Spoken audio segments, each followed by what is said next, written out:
Bien, chicos, con todos ustedes, muy buenas tardes. Hoy día, muchachos, vamos a desarrollar el tema de trabajo. Este tema, cuando ha venido en examen de admisión, el punto más, más recurrente en las preguntas de examen de admisión es el punto de el salario real. Ojo, no estoy diciendo que solamente pregunten sobre el salario real. Preguntan en realidad todos los puntos del tema de trabajo. Pero el punto en el cual hay mayor incidencia es las preguntas relacionadas al salario real. Así que cuando lleguemos al salario real, por favor, bastante atención en ese punto. ¿Está bien? Bien, chicos, iniciemos. Cuando se ve qué cosa es la definición del trabajo, se indica pues que el trabajo viene a ser la aplicación de la energía física y mental en la creación de los diferentes bienes y o servicios. En esa definición habla pues de uno, de un desgaste de una energía, porque dice aplicación de la energía física y mental. Eso va uno. Segundo dice creación de bienes y servicios, ¿no? Eso complementa la definición de trabajo, ¿no? O sea, aparte de tener mi energía destinada a la creación de bienes y servicios, perdón, a desgaste de energía, tiene que haber la aplicación o la creación de un bien o servicio, ¿no? Por ejemplo, si ponemos a esta persona y esta persona obviamente hace un desgaste, aplica su energía física y mental, ¿no? Aplica su energía física y mental. Pero en este primer caso, esa aplicación de su energía está destinada a la satisfacción de su necesidad, mientras que en este segundo caso está destinado a la creación de un bien o servicio, ¿verdad? Entonces diremos que en este primer caso, esto se llama consumo, ¿no? Cuando está destinado a la satisfacción de su necesidad, se llama un acto de consumo.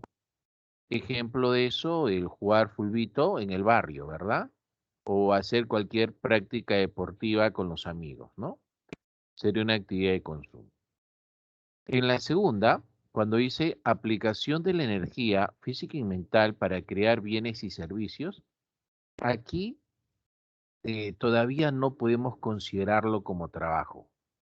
La teoría económica clásica socialista dice que aparte de cumplir con esto, aparte de ser la aplicación de la energía física y mental para crear un bien o servicio, tiene que ser una actividad que esté destinada al mercado, o sea, una actividad que sea vendida, ¿no? Porque el mercado es eso. El mercado se define como un mecanismo, o sea, el mercado no es un lugar, el mercado es un mecanismo en el cual se va a realizar una interacción entre los compradores y vendedores. A los vendedores se le conoce con el nombre de ofertantes y a los compradores se les conoce con el nombre de demandantes. Entonces, se habla de mercado cuando ocurra eso, cuando ocurra la interacción entre los que venden y los que compran. Por lo tanto, cuando se te dice que este trabajo debe estar destinado al mercado, es que debe ser vendido. Y si es vendido, aquel que ha trabajado tendrá que recibir una compensación económica. Esa compensación económica se conoce con el nombre de salario. Entonces, si decimos, todo trabajo tiene que ser remunerado, y nosotros decimos rotundamente que sí, pues, ¿no? Y eso lo vamos a volver a ver acá. Mire usted, ¿ah? Al hablar de trabajo, ese trabajo tiene que reunir tres componentes. Para identificar qué es trabajo, chicos, tiene que reunir tres componentes. El componente número uno es que debe haber necesariamente un esfuerzo físico y mental. El segundo componente es que ese esfuerzo físico y mental debe estar necesariamente destinado a la creación de bienes y servicios, ¿verdad? Ah, lo que ustedes están haciendo ahorita. ahorita lo que todos ustedes, muchachos, están haciendo. Ustedes, si bien es cierto, están aplicando un esfuerzo físico y mental, porque lo están haciendo, el problema es que ustedes no están creando ningún bien o servicio. El esfuerzo que ustedes están haciendo ahorita es destinado a satisfacer su necesidad. Entonces, si lo que usted está haciendo es para satisfacer su necesidad, entonces lo que usted está haciendo no es trabajo, pues. Lo que usted está haciendo en este momento es una actividad de consumo. Eso es lo que hace el estudiante. El estudiante hace una actividad de consumo, ¿ya? Pero ojo, falta un elemento más. Este esfuerzo físico y mental para crear un bien o servicio debe estar destinado al mercado, ¿no es cierto? Esto es un aporte de la teoría económica, principalmente de la escuela clásica y socialista, también llamada marxista, ¿no? Debe estar destinado al mercado, o sea, esta actividad creadora de bienes y o servicios debe ser vendida. Y si es vendida, porque acá claramente dice que se destina al mercado, debe haber una retribución llamado salario. No hay trabajo gratis, todo trabajo es remunerado, ¿no? Si acá decimos, ¿no? Aquella persona que se dedique a estas actividades, ¿no? A estas actividades. Si esta persona, ¿no? Hace para su propia casa, para su propia familia, ¿no? Lo estaría haciendo para poder satisfacer su necesidad. Por lo tanto, esta actividad no sería considerado como trabajo. ¿Ya? Recuerda que trabajo lo estamos viendo desde el ángulo que lo ve la teoría económica clásica, la teoría económica marxista, ¿no? En cambio, si esta misma persona hace estas actividades, pero para un tercero, se lo vende un tercero, es decir, se lo vende a otra familia, entonces esta persona que ahora se lo está vendiendo a una familia, está cumpliendo con destinarlo al mercado. Entonces ahí recién decimos que eso es trabajo, ¿verdad? A ver, profe, una rebobinada con esta parte. Perfecto, mira. A ver, vamos a poner actividad uno, actividad 2. Ambos cumplen con realizar un esfuerzo físico y mental, lo cumple la uno y también lo cumple la 2. Ambos. Ambos cumplen con crear bienes y servicios, de acuerdo. Ambos cumplen con crear bienes y servicios. Ambos. Tercero, está destinado al mercado solamente la actividad 2. La uno no. La uno no está destinada al mercado. La uno está destinada a la propia satisfacción de la necesidad de la familia. Por lo tanto, según la teoría económica, esto no es trabajo, ¿no? Solamente será trabajo aquí. ¿Está bien? Entonces, este tercer componente es bastante restrictivo, ¿no? Es bastante restrictivo. Por supuesto, si usted me dice en este momento, no, profe, pero todo evoluciona, pues usted me está hablando de la teoría económica, del ángulo de la escuela clásica y la escuela marxista, esas son ya un poco antigüitas, sí, pero eso es lo que te piden en tu prospecto, pues. En tu prospecto no está la teoría moderna, ¿no? En el prospecto que te piden a ti no te piden lo que se está, las nuevas corrientes que se están debatiendo hoy en día. ¿Ya? Si te pidieran las nuevas corrientes que se están debatiendo hoy en día, hablaríamos incluso de trabajos remunerados y no remunerados. Pero eso no está en tu prospecto. ¿Estamos bien? Ah, ya. Entonces, solamente uno trabaja cuando aplica su energía física y mental para poder crear un bien o servicio, ¿no? Por ejemplo, este señor aplicó su energía para crear esta casa. Pero obviamente para ser conceptualizado trabajo, tiene que haber una retribución, tiene que haber un salario. Ah, ya entiendo, profesor. Es más, mira, ve, la Constitución Política del Perú, y escucha bien esto, la Constitución Política del Perú, la Constitución del 93, que de repente ahora la cambian, considera el trabajo como un deber y a la vez un derecho, o sea, de forma simultánea es ambos. Pero ¿por qué razón se dice que el trabajo es un deber?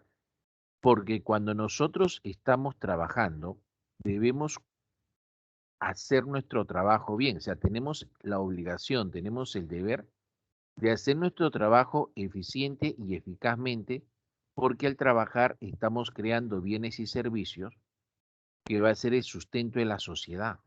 Entonces, como a través de nuestro trabajo nosotros contribuimos al sustento de nuestra sociedad, entonces definitivamente tenemos que hacer muy bien nuestro trabajo. ¿Estamos bien? Pero también el trabajo es un derecho. ¿Y por qué es un derecho? Porque al realizar esa labor, ¿no? Tenemos que recibir una compensación económica. Entonces, la propia Constitución peruana establece que no existe trabajo gratis, ¿ya? No hay trabajo gratis. Ah, ya. Bien. Acá nos preguntan, profesor, ¿y la plusvalía? ¿No? Y la plusvalía, de acá nos dicen también, profe, ¿y si se construye su casa para sí mismo? Mira, Floris, esa es una excelente pregunta, ¿no? Porque si esta persona está construyendo la casa para sí mismo, entonces no está destinado al mercado, por lo tanto no sería trabajo. ¿Se da cuenta? O sea, técnicamente no sería trabajo, en base a la teoría económica antigua y en base también a lo que dice nuestra constitución política. Pero ojo, quiero ser bien claro, espero que no genere confusión. Las corrientes modernas consideran que hay trabajo remunerado y no remunerado, pero insisto que esto usted ya lo va a ver cuando esté en la universidad. Por el momento no hay que complicarnos, ¿ya? Y hacerlo todo en base a lo que dice nuestra Constitución y esa teoría económica que a usted le pide. ¿Estamos bien hasta ahí, muchachos? ¿Sí? Muy bien. En el caso de los militares, Paul, eh, los militares, vamos a ver, hacen un esfuerzo físico y mental, sí, ¿no? Crean un bien o servicio, perfecto, ¿vale? Pero está destinado al mercado. En este caso, los militares, los altos mandos, ¿no? Los altos mandos, ellos sí es comprado ese servicio por el Estado. Es por eso que el Estado le paga un salario. Entonces estarían trabajando los altos mandos, pero no el soldado. El soldado no estaría trabajando técnicamente porque el soldado no recibe un salario, ¿ya? O sea, el determinante ahí, muchachos, es el salario. Igual pasa con los bomberos, ¿no? En el Perú los bomberos no reciben salario, salvo los altos mandos, ¿no? Los altos mandos sí reciben una compensación, ¿no? De algo de 15.000 soles, pero son los altos mandos, ¿no? Y esas, las personas, los bomberos que llegan a esos puestos son personas de 55, 60 años de edad más o menos, ¿no? Los demás bomberos no reciben nada, no reciben salario. Por lo tanto, técnicamente no es trabajo. Eh, a ver, acá María nos dice, profe, a los militares se le paga también, solo a los altos mandos, no a los soldados. A los soldados no, a los soldados se le da propina.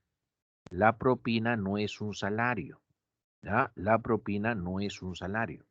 Así que los soldados no reciben salario, pero sí los altos mandos de los militares, ¿no? Los que ya tienen cargos, ellos sí. Claro, Florisa, los policías sí, pues los policías sí trabajan, ellos sí cumplen con esta última parte que está destinado al mercado, por lo tanto van a recibir un salario. ¿Se dan cuenta? A ver, acá dice, ¿no? Profesor, entonces la academia nos estaría brindando a nosotros los estudiantes un servicio, claro. La academia preuniversitaria, la academia Pitágoras, les brinda a ustedes un servicio educativo. ¿De acuerdo? Bien. Espero que ya haya absorbido sus dudas. ¿Sí? Ahora acá dice, para que sea trabajo necesariamente tiene que contribuir con la sociedad. Bueno, es que acá es el deber, ¿no? Y eso obviamente desvirtúa lo que hacen los delincuentes, ¿no? Porque también preguntan, ¿no? Profe, ¿el delincuente trabaja? ¿El delincuente contribuye con la sociedad o le hace daño? ¿Mm? ¿Un delincuente contribuye con la sociedad o el delincuente le hace daño a la sociedad? Y vemos que le hace daño, ¿verdad? Leemos que hace daño, ¿no? Bien. Ahora, muy bien. Ahora, si revisamos las características del trabajo, así es, Luz Graciela, eh, Alice, ¿está bien cómo lo pronunció? Si me equivoco, me corriges, por favor, ¿sí? Es correcto lo que dicen ustedes, ¿no? Ahora dice Farid, ¿un futbolista contribuye con la sociedad?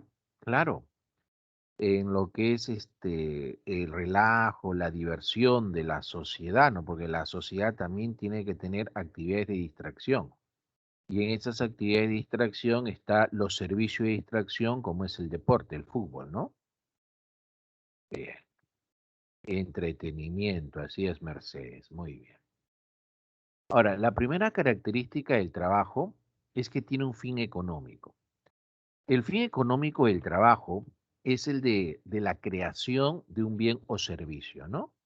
El caso del fin económico del trabajo que yo hago es la creación de un servicio educativo, ¿no? El fin económico de un panadero es la de crear panes, ¿verdad? El fin económico y así, no todos los trabajos, ¿no? De un médico, de un abogado, de un policía, siempre está en la creación de un bien o servicio, ¿ya? A ver, acá nos dice una pregunta, ¿no? Profesor, y en el caso de las personas que reciben pensión y no trabajan, ¿eso sería salario o propina? A ellos le llaman los famosos rentistas. Eso no es un salario. Eso le llaman los rentistas, ¿no? Que los jubilados reciben una pensión de jubilación.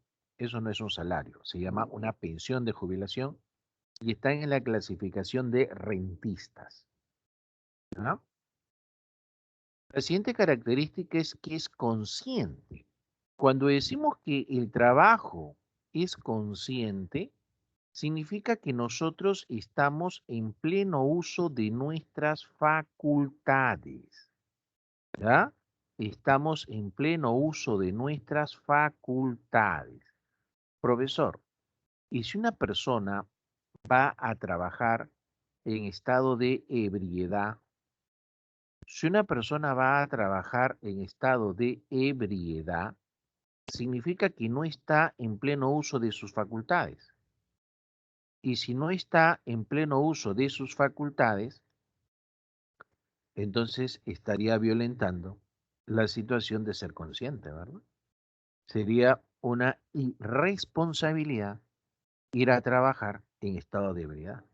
Una total irresponsabilidad porque para trabajar se necesita estar consciente, o sea, estar en pleno uso de sus facultades. Porque si no está de esa manera puede hacer semejante daño, pues, ¿no? Puede ser un daño enorme. Ya hay grados, ¿no? Hay grados, ¿no?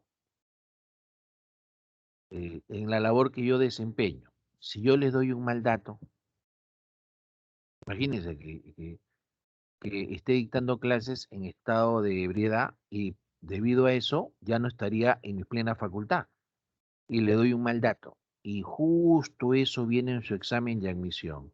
Y para ser más dramático todavía, justo esa es la pregunta que decidía si ingresaba o no a la carrera que postula. ¿Sería justo? ¿Sería correcto? No, ¿verdad? Y ahora, hay cosas más graves.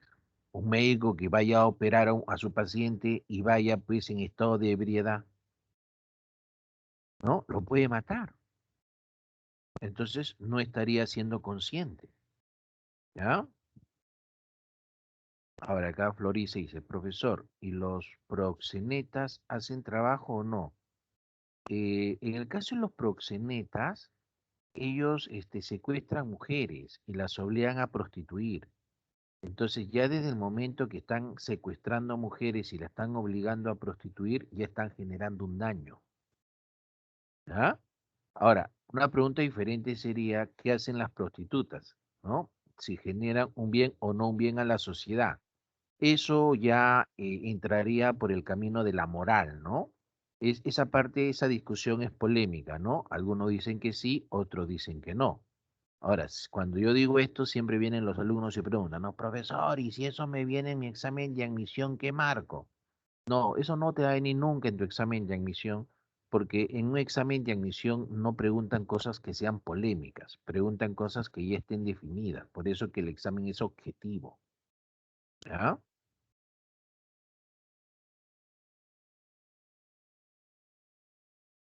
Ya. Y el papá, ¿qué tiene? Esa no la entiendo. ¿Y el papá? Eh, ¿A qué se refieren con el papá? ¿El papá en la casa? Bueno, esa no la entiendo, así que hasta que la aclaren, ¿sí? A ver, después de ser consciente, decimos que dignifica. Dignifica al ser humano. Eh, ya, el de la... y el papa, el de la iglesia, ya te entendía. Ya, en el caso de los sacerdotes, se asume que no es trabajo, ¿no? Se asume que no trabaja, se asume, ¿no? Aunque por ahí también hay una discusión porque le pagan un dinero mensualmente, ¿no? Pero ahí yo no me voy a meter porque no me consta si realmente reciben o no, ¿no? Así que voy a considerarlo como no trabajo, como se considera, ¿sí? Bien. A ver, en el caso de dignifica, significa que merece el respeto y estima, ¿no? ¿Por qué merece el respeto y el estima de la sociedad? Porque al trabajar se está creando bienes y servicios que contribuyen con la sociedad. Entonces, como está contribuyendo con la sociedad debe respetar y estimar el trabajo que hace esta persona. ¿Penoso? ¿Por qué? Es penoso porque realiza una serie de actividades, ¿no? Por ejemplo, es penoso porque es peligroso. El trabajar involucra un riesgo. Ese riesgo pues varía de trabajo en trabajo, ¿no? Hay trabajos más riesgosos que otros, eso es definitivo, ¿no? Entonces, eso hace que sea peligroso. Después decimos que el trabajo genera fatiga, o sea, un cansancio. No es que te hayas aburrido de trabajar, sino que llega un cansancio en el ser humano, ¿no? Nuestro cuerpo se cansa, o sea, tenemos un límite en nuestra capacidad y es obligatorio. Profesor, nada es obligatorio, falso. Las cosas se vuelven obligatorias en la medida que son condicionantes. La persona, ¿por qué está obligada a trabajar? Porque él quiere recibir su salario a fin de mes para poder mantener a su familia. Entonces, como esa persona tiene responsabilidades, esa persona obligatoriamente tiene que ir a trabajar. Entonces, debido a que el trabajo es peligroso, genera fatiga, es obligatorio, decimos que el trabajo cumple con la situación de ser penoso. Ah, así cumple esa situación. Ujú. Así es. Ahora, hasta ahí creo que estamos bien, ¿verdad? Hasta ahí creo que estamos bien. Ya hemos identificado claramente qué cosa es trabajo y qué cosa no es, cuáles son las características del trabajo. Ahora vamos a profundizar en el mercado. Recuerda que le dije que todo trabajo tiene que estar destinado al mercado. Es decir, todo trabajo tiene que ser vendido, ¿verdad? Todo trabajo tiene que ser vendido, todo trabajo tiene que generar una compensación económica llamado salario. Ah, pues sí, profesor. El mercado se define como aquel mecanismo de interacción entre los llamados compradores y vendedores, ¿ya? Los compradores son los llamados demandantes.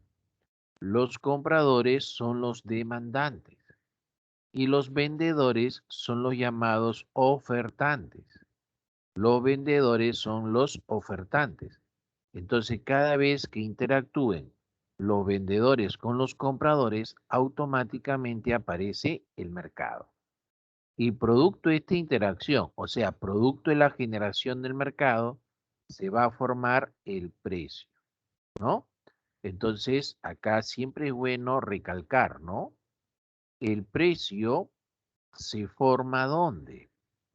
Si a usted le preguntan dónde se forma el precio, entonces usted dirá, el precio se forma en el mercado.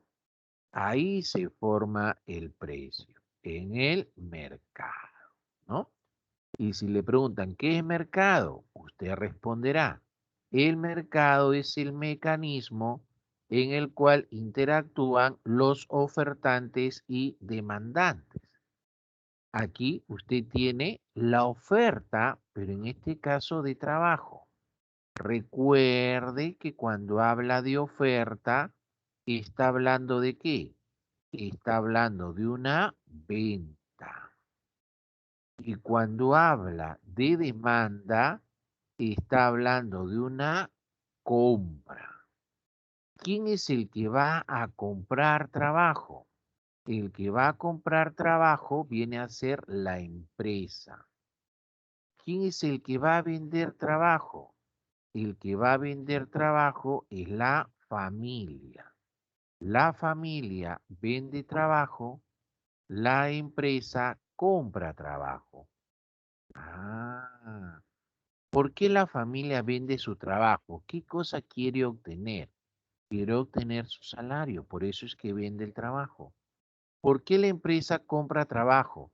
Porque quiere obtener energía de las personas para poder transformar los insumos y crear productos que los va a vender. Ah, es por eso. Entonces vemos acá cómo la familia está ofertando su trabajo, ¿no? Esta oferta de trabajo es realizada por la familia ya que necesita un salario para mantener a su propia familia, ¿no? Mientras que la demanda de trabajo lo realiza la empresa, ya que necesita contratar trabajadores para producir bienes y servicios. Entonces vemos cómo la familia oferta trabajo y la empresa demanda trabajo, generando, generando, cuando hay interacción entre la oferta y la demanda, ¿qué cosa genera? Un mercado. ¿Mercado de qué? De lo que se negocia. En este caso sería mercado de trabajo, también llamado mercado laboral. Mercado de trabajo, también llamado mercado laboral. Ah, este mercado, el mercado de trabajo, se va a formar el precio del trabajo. Recuerde que le dije que en todo mercado se forma su precio. Como este es el mercado de trabajo, se formará el precio del trabajo, llamado como salario. Salario. Salario deriva de sal. Salario deriva de sal, porque con sal se pagaba al soldado romano. ¿Ya? Salario deriva de sal, porque con sal se pagaba al soldado romano. Este salario que usted ve ahí, ese salario se determina en base a la ley de la oferta y la demanda. Ay, ay, ay. Ese salario se determina en base a la ley de la oferta y la demanda. ¿Qué te dice esa ley? Esa ley te dice, el precio varía en relación directa a la demanda e inversa a la oferta. Como este es el salario y el salario es un precio, diré, el salario se determina en relación directa a la demanda e inversa a la oferta, ¿no? Ahí está. Entonces, la demanda de trabajo va a afectar al precio del trabajo, llamado salario, en relación directa.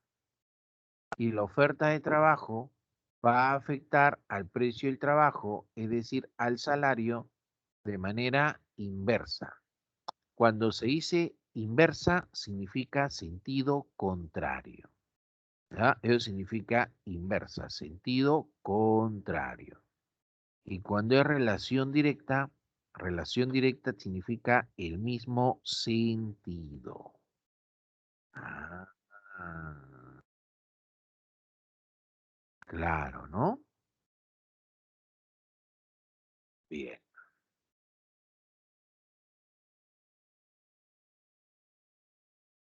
A ver, detallemos aquí a la oferta laboral.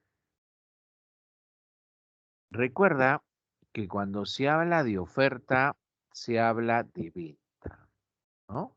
Oferta laboral es una venta de trabajo. ¿Quién realiza esa venta de trabajo? El que vende su trabajo viene a ser la familia. La familia se encarga de vender su trabajo y vende su trabajo a cambio de un salario, ¿no?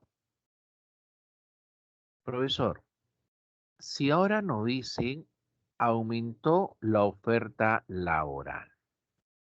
El aumentar la oferta laboral implica que hay más personas que están buscando trabajo, ¿verdad? Y obviamente, si hay más personas buscando trabajo, involucra pues que haya mayores personas desempleadas, ¿no? Estas personas obviamente están dispuestas a trabajar. Estas personas quieren trabajar. Ah, pero ese aumento de la oferta de trabajo hace que haya bastante mano de obra disponible. Y cuando hay bastante mano de obra disponible, cuando hay bastante de algo, siempre su precio baja. Entonces eso presiona, muchachos, a que los salarios bajen, ¿no? Si acá nosotros tenemos, ¿no? Una gráfica donde en el eje las ordenadas ponemos al salario y acá ponemos al número de trabajadores, ¿no? Y sacamos por acá la demanda de trabajo y por aquí la oferta de trabajo, el cruce entre la oferta y la demanda va a determinar el salario de equilibrio y la cantidad de equilibrio de trabajadores contratados. Nos dicen ahora, aumentó la oferta de trabajo. Significa que esta curva de oferta se va a desplazar hacia la derecha. Ahí está. Se desplazó hacia la derecha. Hay ahí entonces un aumento de la oferta de trabajo. Más personas buscando trabajo. Más personas dispuestas a trabajar. Eso va a generar un nuevo equilibrio. Y en ese nuevo equilibrio, ¿qué va a pasar con el salario de equilibrio? El salario se va a reducir. El salario va a bajar. ¿Estamos bien? Ah, ya. ¿Qué es lo que está pasando ahí, pues, no? ¿Y sabes cuándo puede pasar eso? Por ejemplo, cuando las economías están en crisis, ¿no? El Perú de la década del 60 hasta el 2004, que es un estudio que hizo el BCR, nosotros hemos colapsado en nuestra economía en el año 67, en el año 75, en el año 81 y en el año 87, siendo la caída más grave la del 87. Ahí estaba Alan García, gobierno demasiado populista, un gobierno de izquierda. Del 81 se debió, bueno, un factor fue el terrorismo y otro factor también fue el fenómeno del niño que fue muy fuerte. Del 67 y 75 militares, ¿no? Es por eso que dicen que las grandes crisis básicamente se debe, de forma general, no solamente en el Perú, debido a una guerra civil o en su defecto a un cambio de modelo económico. Ya los cambios de modelo económico también producen contracción. En las situaciones normales de los países, cuando un país enfrenta una contracción, o sea, una caída de su producción, ellos se recuperan rápidamente formando una V, o sea, una V chica, ¿no? Donde esta recuperación desde el fondo hasta el nivel donde estaba antes demora en promedio de 3 a 7 años. ¿Estamos bien? En el caso peruano, cuando caímos con Alan García, el caso peruano es que el Perú cae más rotundamente y de forma más profunda. Pero lamentablemente a la hora de recuperarnos, nuestra recuperación es muy lenta. Una recuperación muy, muy, muy, muy lenta. Nos demoró a nosotros 15 años. 15 años recuperarnos hasta el año 2004. 15 años. O sea que aquel que tenía, digamos, el que tenía la edad de usted en esa época, el que tenía en esa época, digamos, 17 años, ¿no? Súmale 15. O sea, cuando la economía se recuperó, él ya tenía 32 años. Ahora imagínate de aquel que tenía 40 años. Cuando la economía se recuperó, él ya tenía ¿cuánto? 55 años. Pregunto, ¿y qué decir el que tenía 50? Pues ya cuando la economía se recupera ya tiene 65. Ahora el que tiene 60, olvídate. ¿Es justo que un mal gobierno lleve al colapso su economía? No es justo, ¿no? No es justo porque mira bien cuánta población va a sufrir. Va a sufrir una gran cantidad de población. ¿Y sabe lo que es más cruel? Que lo volvimos a elegir. Alan García volvió a ser presidente.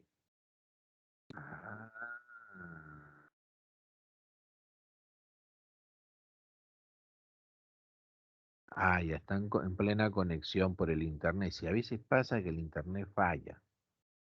¿Ah? ¿No? Entonces, y lo más curioso, muchachos, es que nosotros en todo nos metemos cabe o la naturaleza también juega en contra de nosotros. Pero eso somos un caso muy, muy extraño, ¿no? Ya un sociólogo tendrá que explicar qué cosa nos pasa, ¿no? Ahora es cierto, ¿no? También pues la migración extranjera, como dice tu colega, la migración extranjera también hace que aumente la oferta laboral. Eso es bastante cierto, ¿ah? Eso es bastante cierto. Por eso los gobiernos tienen que tener mucho cuidado a la hora de la migración. O sea, si aceptan demasiados migrantes, le va a generar un problema en su mercado laboral. Claro, Farid llegó a ser presidente. O sea, somos un caso. Somos nosotros un caso, muchachos. ¿Quién nos comprende? No solo nosotros nos metemos en problemas. Ahora, por el lado de la baja de la oferta laboral. Si hablamos de una reducción de la oferta laboral, significa que hay menos personas que pueden trabajar, hay menos mano de obra disponible. Y eso sucede en el ámbito de las personas que están más preparadas académicamente, ¿no? Entonces, cuando baja la oferta laboral, significa que hay menos mano de obra disponible porque los que están ahí son personas altamente calificadas. Y es por eso que el salario de ellos es más alto. Entonces, ¿dónde a usted le va a gustar ubicarse? ¿En el rubro donde son un montón los que buscan trabajo o en el rubro donde hay pocos? Hay pocos, ¿verdad? ¿Cierto? Se lo explico con fútbol. Si usted sabe jugar fútbol, ¿no? Si usted sabe jugar fútbol y usted se ha presentado a la selección de su colegio para jugar fútbol, ¿no? Y se presentan un montón de chicos, pues, ¿no? Entonces, su madre. Yo recuerdo en Colegio Nacional Antiguo de mi época, ¿no? Pucha, que cuando entramos a secundaria, o sea, que daba la vuelta al abecedario, éramos un montón, mira, tanto es así que yo recuerdo que yo entré al primero ñ, primero, imagínate, usted ha visto primero A, B, a la justa C, ¿no? Pero antes en los colegios nacionales era ñ, R, ala, imagínense la cantidad de estudiantes, ¿no? Y a colegio de varones, y a todos les gustaba jugar fútbol. Y se presentaban todos los salones, todos. Se usted diría un montón.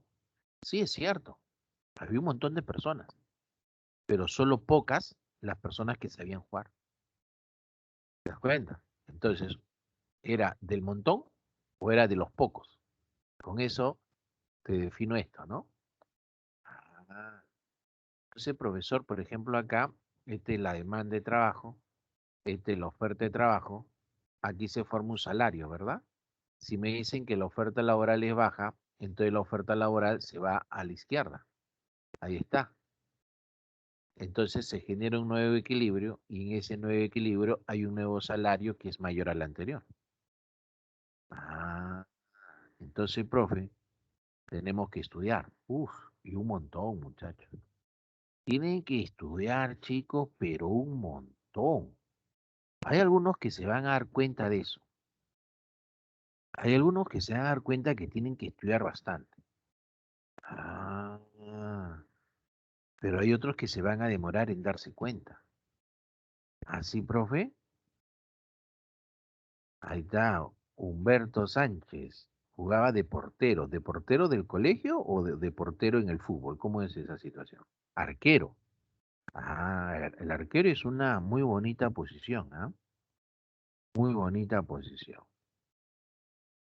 Es una posición muy expectante. A mí me agrada, yo también he sido arquero, ¿no? Yo llegué a jugar en la selección de mi colegio, en la selección de San Marcos también, ya yo fui campeón nacional con San Marcos, ¿ah? Callejón oscuro. Bueno, sí, es muy, muy bonito la época de colegio, ¿no? Ahora, pero ¿qué pasa con la demanda de trabajo? La demanda de trabajo, ¿quién la realiza? Las empresas, ¿verdad? Las empresas realizan la demanda de trabajo, ¿ah?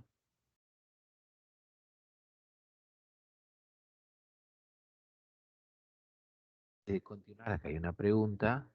Profesor, en el caso de la pandemia, desde que empezó hasta ahora, existe baja oferta laboral por los doctores. Bueno, nosotros antes de la pandemia ya teníamos problemas en el sector salud. Uno, por la cantidad de profesionales que no eran bastantes, y dos, por la cantidad de camas que había. Mira, más o menos había 1.2 camas por cada 1.000 habitantes. Imagínense, ¿no? 1.2 camas por cada 1.000 habitantes. Es por eso que antes, pues, cuando la persona tenía que operarse, buscar cama en el hospital, sufría porque estaban ocupadas todas, pues, muy pocas. Entonces, ahora que nos agarró la pandemia, pues imagínate el colapso que se vive, ¿no? ¿No? Es inevitable. Tenemos pocas camas, o sea, el sector salud hay que robustecerlo. Necesitamos más médicos, más enfermeros, enfermeras, hospitales, camas, ¿no? Necesitamos todo eso.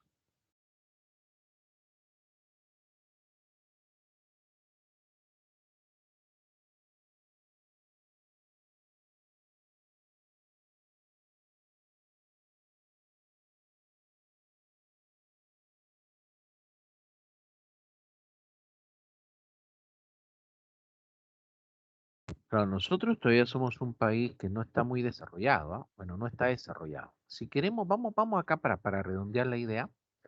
En el caso de la demanda de trabajo, es la compra de trabajo que hacen las empresas, ¿no? Para que se demande trabajo, eso tiene que ver con la inversión productiva. Debemos procurar que haya más inversión productiva porque de esa manera va a haber mayor demanda de trabajo. Para incentivar que exista una mayor inversión productiva, el gobierno debe generar una estabilidad macroeconómica. ¿Ya? Ahí está, una estabilidad macroeconómica. Cuando los gobiernos hacen eso, generan estabilidad macroeconómica, entonces eso va a generar una mayor demanda de trabajo, ¿no? O sea que las empresas van a requerir más trabajadores. Y eso es bonito, ¿no? Porque si hay más empresas que requieren más trabajadores, las empresas se van a pelear por contratar trabajadores. Al pelearse por contratar trabajadores, el salario va a subir, ¿no? Van a tener que pagar más para llevarse al trabajador a sus filas, ¿no? El problema es cuando hay menos inversión productiva. Al haber menos inversión productiva, eso reduce la demanda de trabajo. O sea, no va a haber muchas empresas. Y al no haber muchas empresas, eso presiona que el salario baja. Profesor, ¿y esto por qué se puede producir? Tenemos una contracción económica debido a guerra civil o cambio de modelo económico. Así que la economía hay que manejarla de forma disciplinada, ¿no?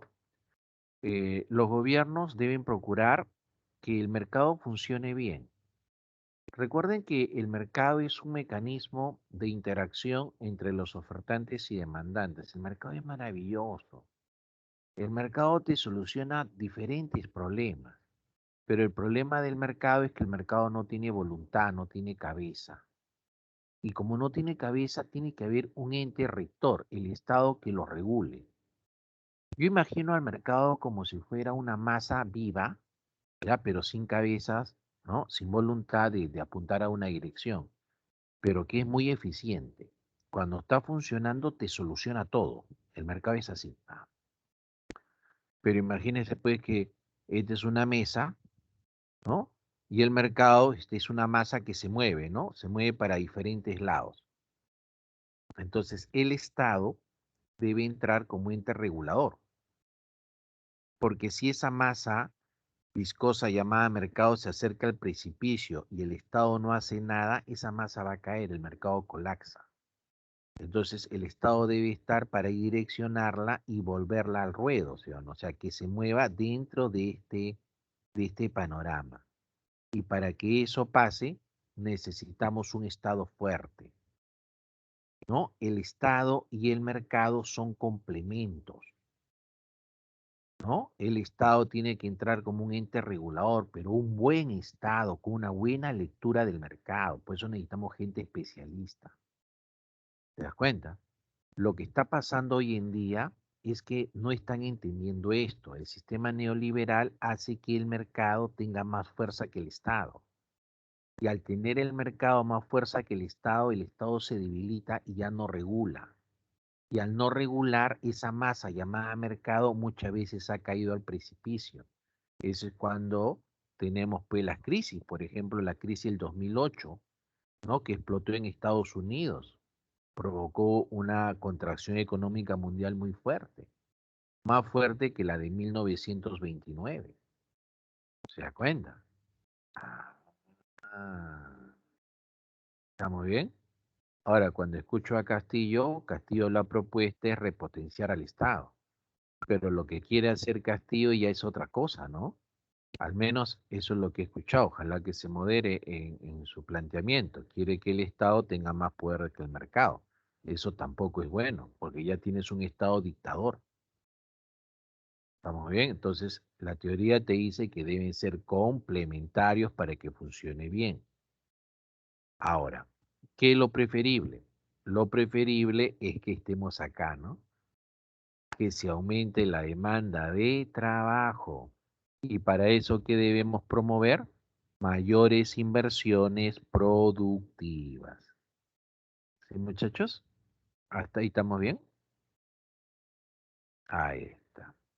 Ahí está. Lenin, el sistema liberal no es lo mismo que el neoliberal.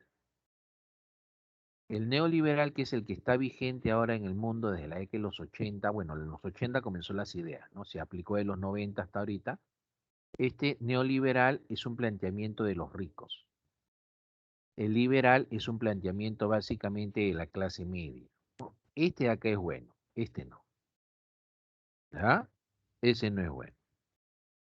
¿De acuerdo? Porque en este sistema neoliberal el Estado se reduce a la mínima expresión. ¿Ya? Bien.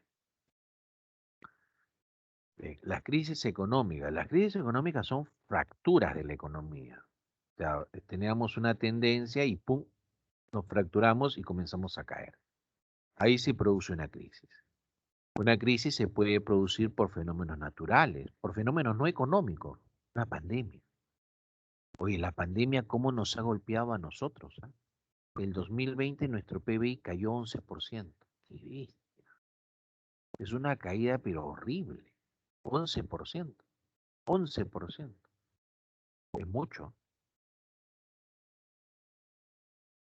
Ahora, la retribución. La retribución se llama salario, pero ese salario puede expresarse primero como un salario nominal. Este salario nominal también puede ser llamado salario monetario, salario nominal o monetario. Este salario nominal o monetario es un salario que se expresa en dinero, ¿ya? Un salario que se expresa en dinero. Por ejemplo, una persona que gane 5.000 soles mensuales, ¿no? 5.000 soles mensuales. ¿Estamos bien? En cambio, el salario real no se expresa en dinero. El salario real es lo que tú puedes comprar con el dinero que tienes. El salario real denota capacidad adquisitiva del salario nominal, es decir, todo lo que puedes comprar con tu salario nominal. ¿Ya? Todo lo que puedes comprar con tu salario nominal. A eso se llama salario real. ¿Cómo se calcula? Se calcula así. El salario real es igual al salario nominal entre los precios. ¿Está bien? Entonces, ahí usted puede tener diferentes combinaciones, pues, ¿no? Mire, por ejemplo, puede pasar que el salario nominal crezca en el mismo porcentaje que crecen los precios. Si crecen ambos en el mismo porcentaje, entonces el salario real se mantiene constante. Y así usted puede comenzar a jugar, ¿ah? Si le dicen que el salario nominal sube más que lo que ha subido los precios, entonces va a tener que el salario real va a subir. Y si tiene que los precios suben más que el salario nominal, entonces va a tener que el salario real va a bajar. Y así usted puede seguir haciendo combinaciones. Así usted puede seguir haciendo combinaciones. Ah, a ver, acá creo que habían puesto un nombre. Así es, Lenin, está investigando, ¿ah? Muy bien. Así es, Ángel. Así es. A ver, lo que sí tiene que quedar claro es que el mercado debe funcionar. Si usted colapsa el mercado, buenas noches los pastores. Cualquier intento de cualquier gobierno de hacer colapsar el mercado, no, tenemos que reclamar porque eso va a significar mucha pobreza, mucha pobreza. ¿Ah? A ver, entonces, profe, este precio no es otra cosa que el IPC, el índice de precios al consumidor, ¿no? Entonces sería, el salario real es el salario nominal entre el IPC. De esa manera te sale el salario real, ¿no? Cuando hay inflaciones, los precios suben. Y si el nominal se mantiene constante, ¿qué le pasa al real? Va a reducirse. Vamos a poner un ejemplito acá. Vamos a imaginar que la persona gane 5.000 soles mensuales y solamente compre leche. Y voy a asumir que está 5 soles el litro de leche. ¿Cómo se calcula el salario real? El salario nominal o monetario, así se llama, nominal o monetario, dividido entre los precios. O sea, 5.000 entre 5 le sale 1.000, ¿no? Pero 1.000 litros de leche. Siempre el salario real se va a expresar en productos. Si la persona sigue ganando lo mismo, 5.000 soles, pero ahora la leche ha subido a 10 soles. 10 soles la leche. 5.000 entre 10 le sale 500, ¿verdad? 500 litros de leche. ¿Qué le pasó al salario real? Bajó, bajó. O sea, usted ahora va a comprar menos. ¿Y por qué está comprando menos? Está comprando menos porque los precios de los productos están subiendo. Los precios de los productos están subiendo. Y el salario nominal se está manteniendo constante. ¿Ok? Bien. Acá tenemos a otros salarios nominales, ¿no? Por ejemplo, el salario mínimo legal, ¿no? El salario mínimo legal, que en este caso es de 930 soles. Este salario mínimo legal, exacto, Farid, eso es cierto, ¿ya? Ah, muy bien, cielo, así es, eso es correcto. El salario mínimo legal es una forma de proteger al trabajador, ¿no? Es una forma de proteger al trabajador. Ahí ahí el Estado está cumpliendo la función de Estado protector. ¿Está muy bien? Recuerden que el mercado es una masa muy eficiente, pero que no tiene cabeza, no tiene voluntad. Entonces, si tú al mercado le dices, señores, ¿y la justicia social? El mercado no entiende por eso. Si una persona no tiene plata, no come. El mercado no le interesa. Entonces, en un mercado, los más débiles son desplazados en una. Entonces, es ahí donde entra a tallar el Estado protector, pues. es ahí donde entra a tallar el Estado protector. En un sistema neoliberal, el Estado protector fúchila, dice, no, no pasa nada. ¿Y qué pasa con lo humano? ¿Qué pasa con lo humano? O sea, el Estado debe ejercer su función protectora para defender a aquellos que salgan perdiendo en el mercado. Profesor, ¿y por qué el Estado lo tiene que hacer? Porque es Estado, pues.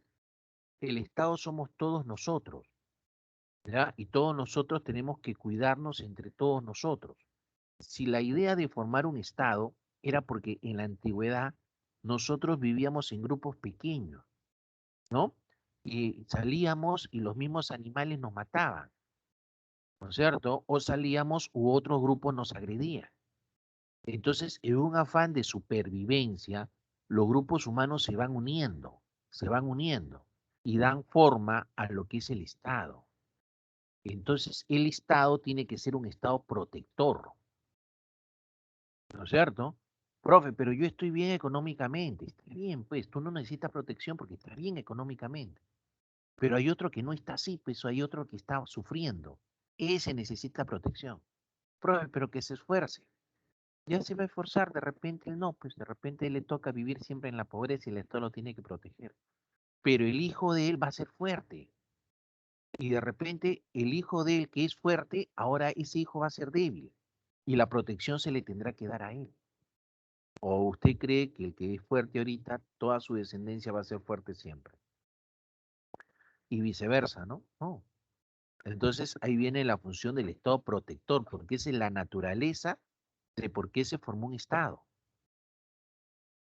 Está claro, no podemos dejar en el abandono a los grupos humanos. Entonces, en ese afán, ¿verdad?, de querer proteger, se establece un salario mínimo legal de 930 soles. Ah, ¿está muy bien? Entonces, el que gane menos de 930 soles, pues está en situación de pobreza, ¿no? Ah, profe, pero 930 soles no alcanza, eso te doy toda la razón, no alcanza, ¿no? Pero también a veces subirlo también genera más problemas, ¿no? Pero tiene que regularse, ¿no? El último que lo subió sorprendentemente fue PPK. Alucinante, ¿no? Digo alucinante porque PPK es recontra capitalista. ¿Ah?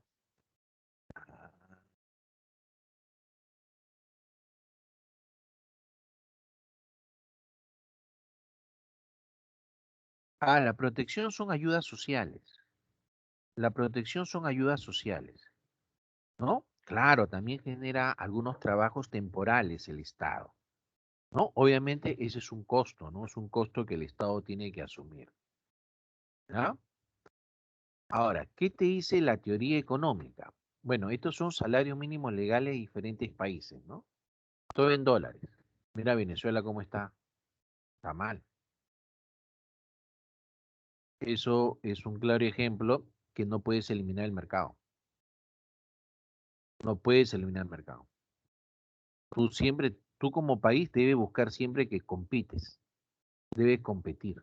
Si tú eliminas esto, ahí sí estás, buenas noches los pastores, vas a hacer que tu gente sufra. ¿Ya? El mercado tiene que mantenerse siempre, muchachos. Siempre tiene que mantenerse el mercado. El día que el mercado colapse, el día que el mercado lo cierren, ya fuimos. ¿Ya?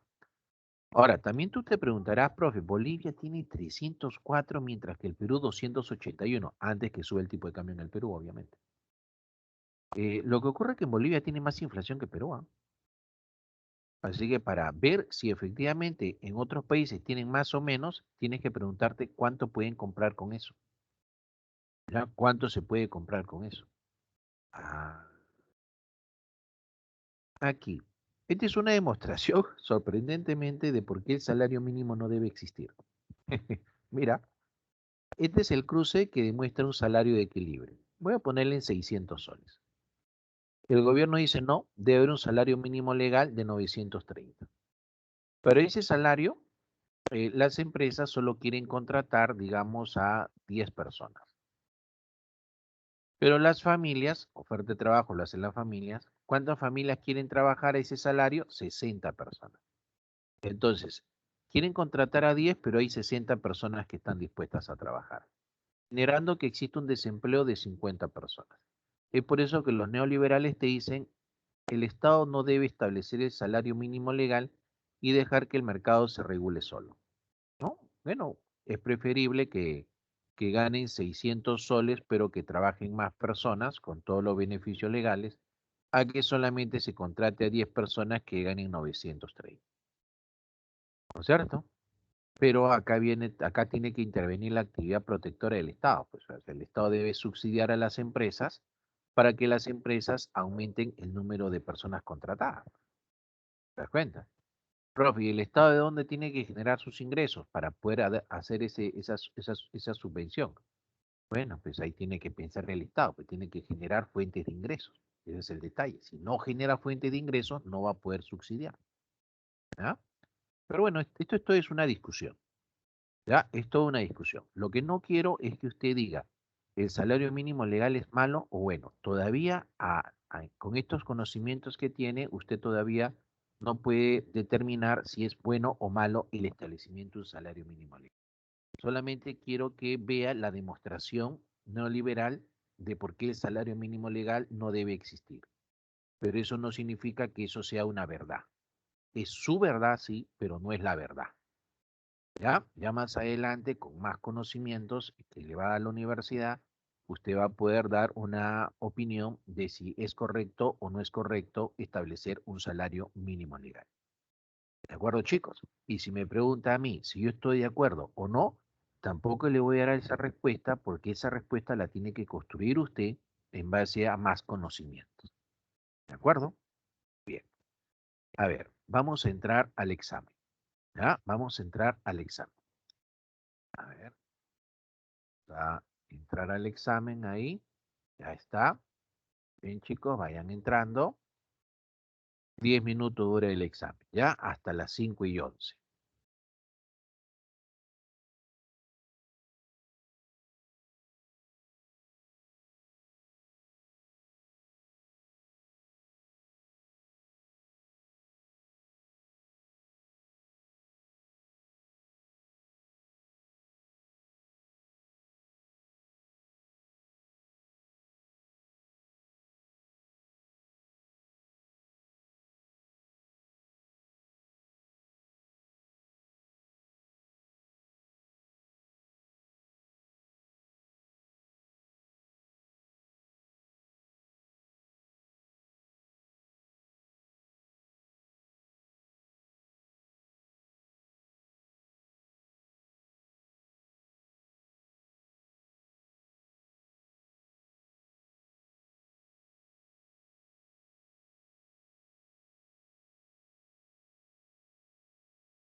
Bien, chicos. Entonces, acá vamos a ver otros tipos de salario, pero todos los salarios que vamos a ver acá son salarios nominales. Por ejemplo,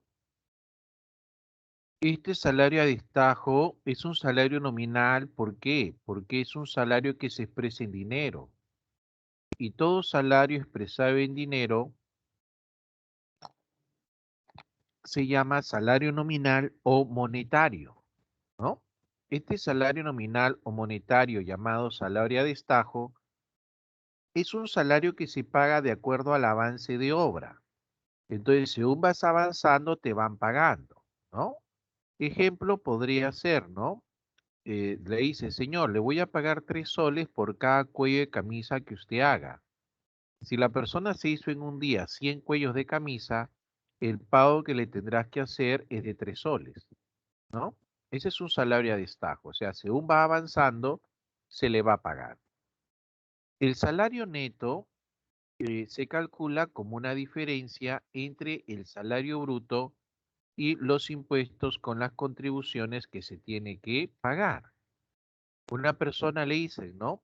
Señor, usted va a tener un salario bruto de 10.000 soles.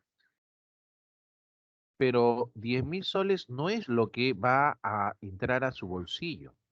10.000 soles es lo que le van a pagar. A esos 10.000 soles que le pagan, hay que restarle los impuestos correspondientes y las contribuciones.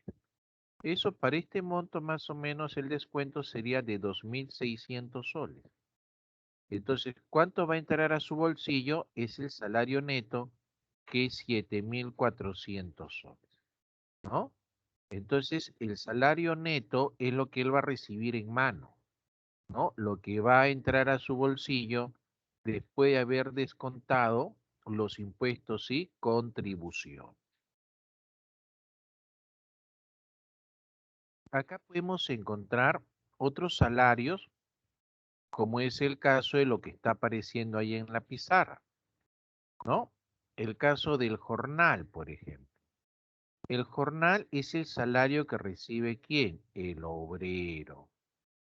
Este trabajo del obrero es un trabajo predominantemente físico que lo recibe de forma diaria o semanal, ¿no? Recuerdo una pregunta que vino en la Universidad del Callao, que preguntaba, ¿cuál es la retribución del obrero? ¿No? Y en la clave A decía salario, B honorario, C dieta, D emolumento. Bueno, en esa época, bueno, en Callao siempre han sido 5 claves, ¿no? Y la clave E, ninguna de las anteriores. Entonces, los muchachos que postularon en ese año, que fue más o menos el 97 o 98, muchachos de esa época, obviamente, dice acá retribución del obrero. Entonces, ellos recordaban que el obrero recibe un jornal. Entonces, los chicos estaban buscando jornal, ¿no? No encontraban. Y había una clave E que decía ninguna de las anteriores. Y esa marcaron. Marcaron ninguna de las anteriores, ¿no? Y esa respuesta no es correcta. Esa respuesta es falsa. Pero, profe, no dice jornal. Lo que ocurre es que estás cometiendo un error. Mira, ve, el obrero, ¿qué recibe? Jornal, ¿sí o no? Pero el jornal es un salario, ¿verdad? Entonces, el jornal es un salario. El jornal es el salario que recibe el obrero. Entonces, si preguntan, ¿cómo se llama la retribución que recibe el obrero? Es un salario. Y acá en la alternativa A aparece salario. Así que la respuesta era esa. Alternativa A. ¿Se dio cuenta? Sí, profesor. Me he dado cuenta. Bien.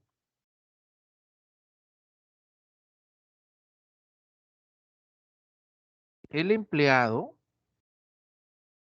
el empleado, ahora Lenin nos pregunta, ¿no? Bueno, ya esa ya la había leído, ya atrasado. A ver. El empleado recibe un salario que se llama sueldo, ¿ya?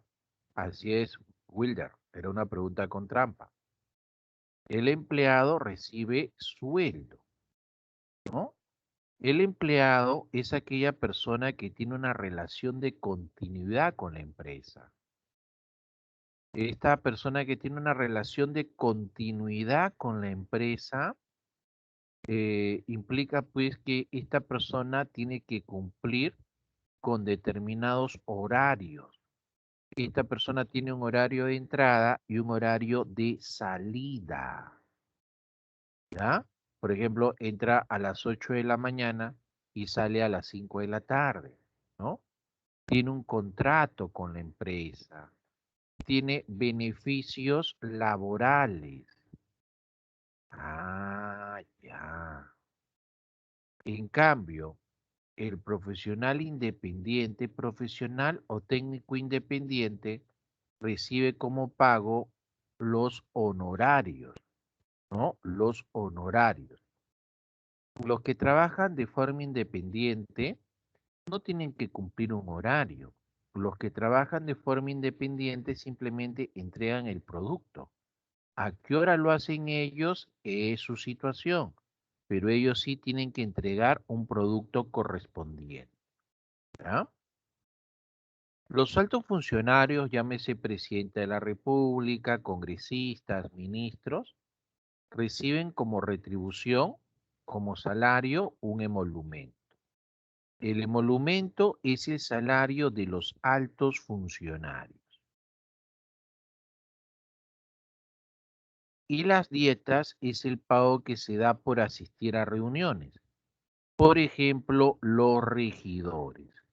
La retribución de los regidores se conoce con el nombre de dieta.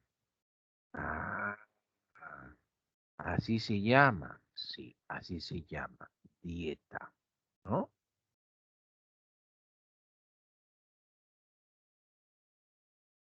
En el caso de los llamados conflictos laborales, ¿no?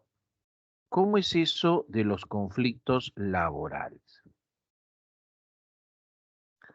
Acá hay una pregunta, ¿no? Los rapis.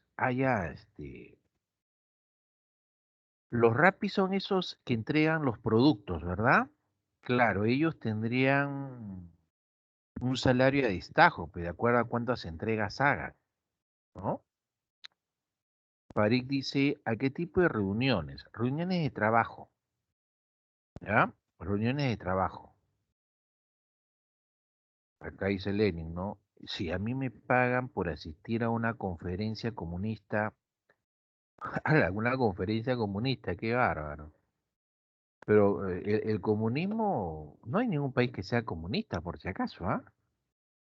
¿Ya? Hay gente de socialista, izquierda, eso es cierto, pero comunista no hay, ¿ah? Bien, ahora acá tenemos a los conflictos laborales. Los conflictos laborales se pueden originar por diferentes razones, ¿no? Venezuela es socialista, Venezuela es socialista. Este señor Maduro no es ideólogo, Maduro no tiene ideología. Lo que pasa con Venezuela es que a Venezuela la han bloqueado económicamente por una cuestión de petróleo con Estados Unidos.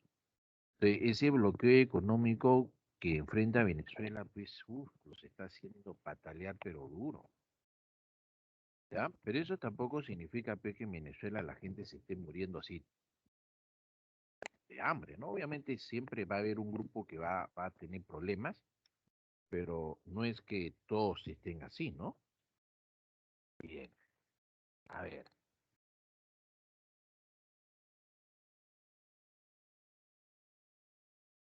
Ahora, los conflictos laborales, acá tenemos a la huelga y el paro. ¿Cuál es la diferencia entre la huelga y el paro?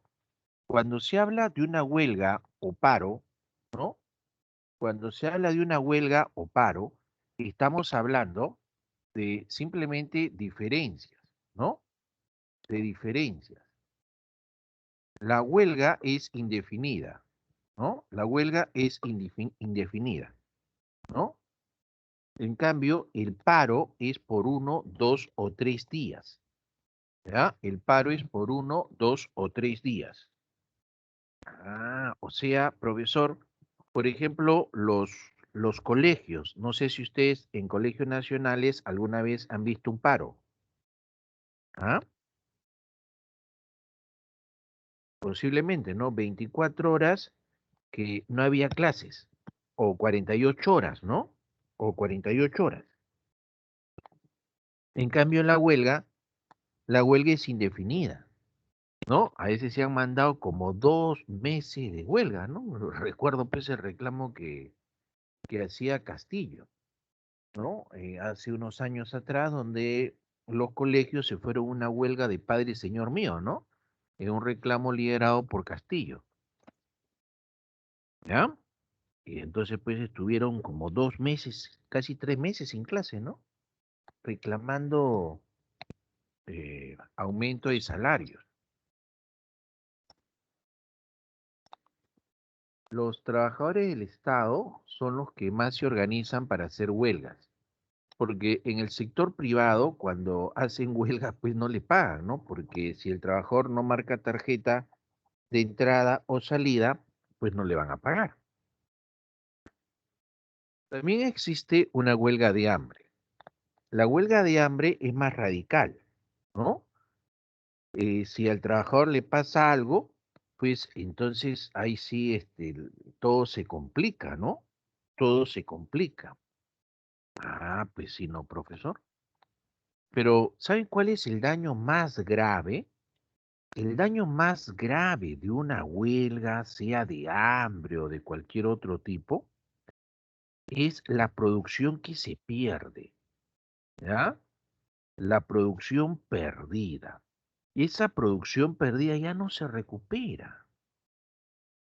Ah, ahí está, mira, ve, Wilber vivió la huelga, ¿no? La toma del local, se tiene que ver. Bueno, eso va por el lado de las protestas, ¿no? Eso va por el lado de las protestas.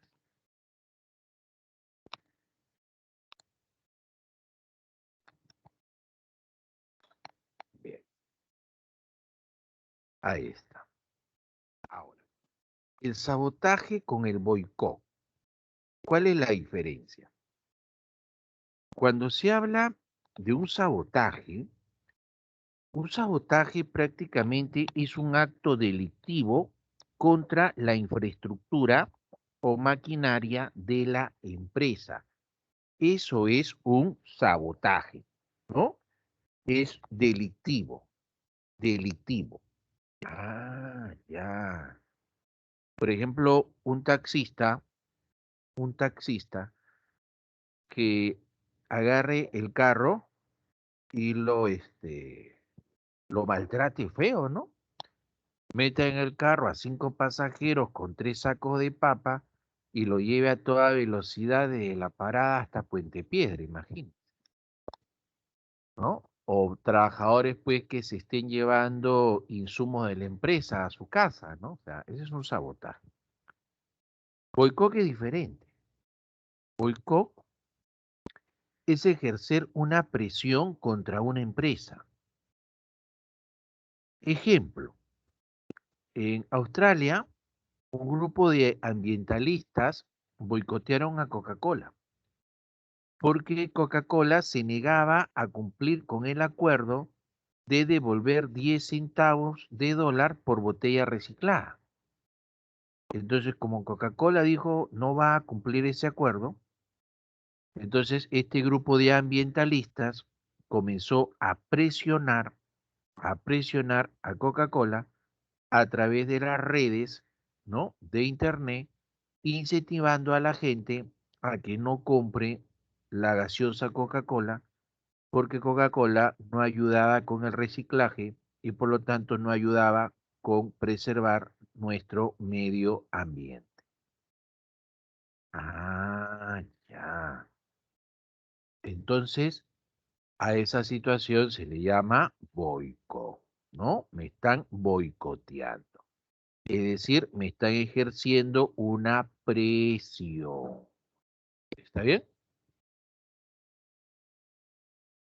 El gremio con el sindicato, ¿qué diferencia hay? Cuando se habla de un gremio, se habla, si sea, a ver, acá dice profesor, si sale un comercial engañoso es un boicot. No, si es engañoso ya es un tilda para delito. No, no, no puede ser engañoso, tiene que decir la verdad, ¿no? Allen, en esa sí no, las protestas de PETA contra los productos de belleza de origen animal. Ah, esa sí no la escuché, ¿ah? Ahí voy a investigar, la próxima semana vemos si eso no es un boicot, ¿ya? Ahí voy a apuntarlo, ¿sí? Voy a apuntarlo. A ver, PETA me imagino que es un grupo, ¿no?